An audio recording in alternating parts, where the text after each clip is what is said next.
Assalamualaikum warahmatullahi wabarakatuh. Ketemu lagi, ini yang ke part kedua. Part kedua mau bahas apa ya? Tentang psikologi energi. Psikologi energi adalah istilah umum untuk mencakup beberapa modalitas psikologi gitu, yang semuanya mempromosikan gagasan medan energi dalam tubuh manusia yang dapat dimanipulasi, diisi atau diubah untuk penyembuhan gitu. Jadi masih ada sangkut pautnya di part yang pertama, itu tentang medan energi gitu. Jadi sekarang kita mau bahas psikologi energi. Contohnya itu seperti hipnosis. Karena kita di medan energi itu kan kita kemarin sudah bahas ya, dia bentuk penyembuhan yang termasuk salah satunya adalah selain mantra, doa, terus dan ada juga hipnosis. Nah ini kita contohnya adalah hipnosis. Apa itu hipnosis? Gitu kan? Hipnosis merupakan, ini akan aku jelasin ya. Jadi hipnosis itu merupakan salah satu dari psikologi energi. Nah psikologi energi itu disebut dengan, nah hipnosis ini berkutat dengan kekuatan pikiran.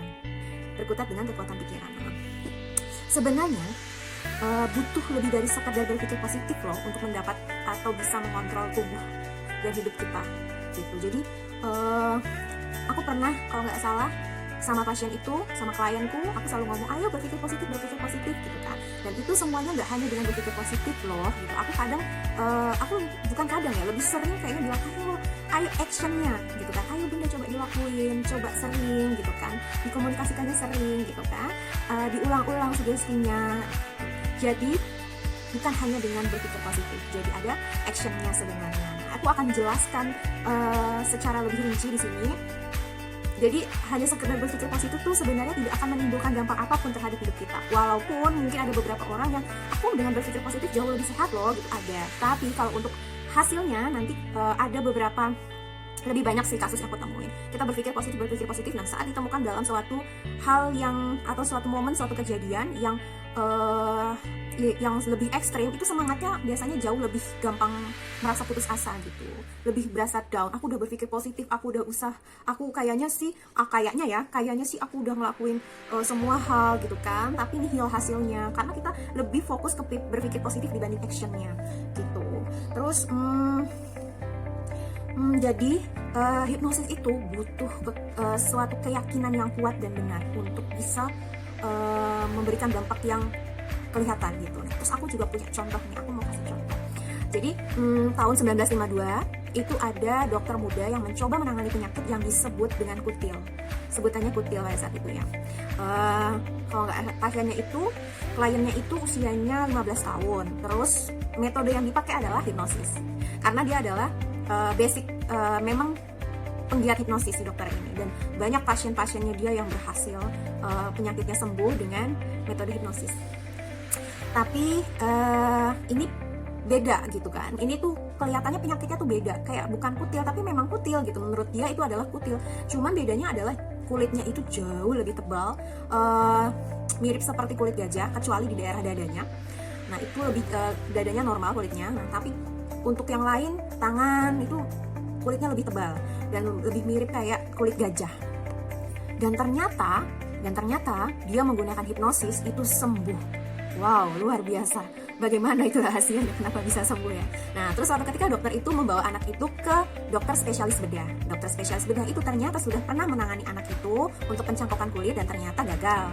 Gitu. Nah, dia menyampaikan ke dokter muda, aku tuh baru menyadari ternyata ini tuh diagnosanya tuh bukan kutil gitu. Dia melakukan kesalahan diagnosis. Nah, ternyata pada saat itu juga si dokter muda itu baru tahu diagnosis sesungguhnya adalah penyakit keturunan, dan itu disebut dengan ichthyosis. Wow. Dan satu lagi, bukan hanya penyakit bukan itu aja yang diterima, dan ternyata ichthyosis sendiri itu adalah penyakit yang mematikan.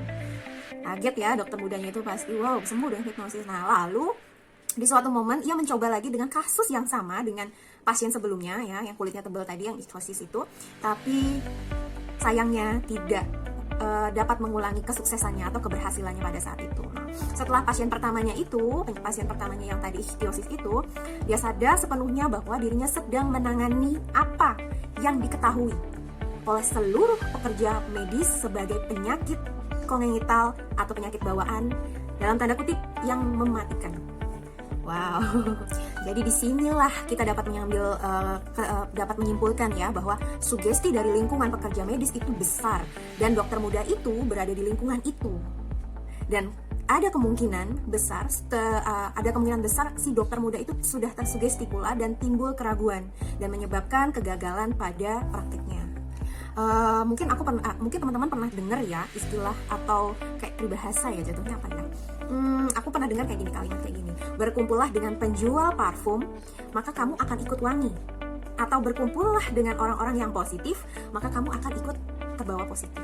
Gitu. Sikap maupun perilaku maupun pola pikir. Gitu.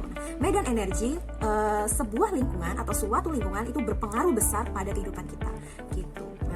Nah, jadi respon kita terhadap stimulus lingkungan dikontrol oleh persepsi. Nah, persepsi di sini atau istilah lainnya yaitu adalah keyakinan. Gitu. Jadi yang belum dipahami oleh orang-orang yang gagal dalam berpikir positif itu apa ya? Gitu. Yaitu adalah seperti ada subdivisi pikiran.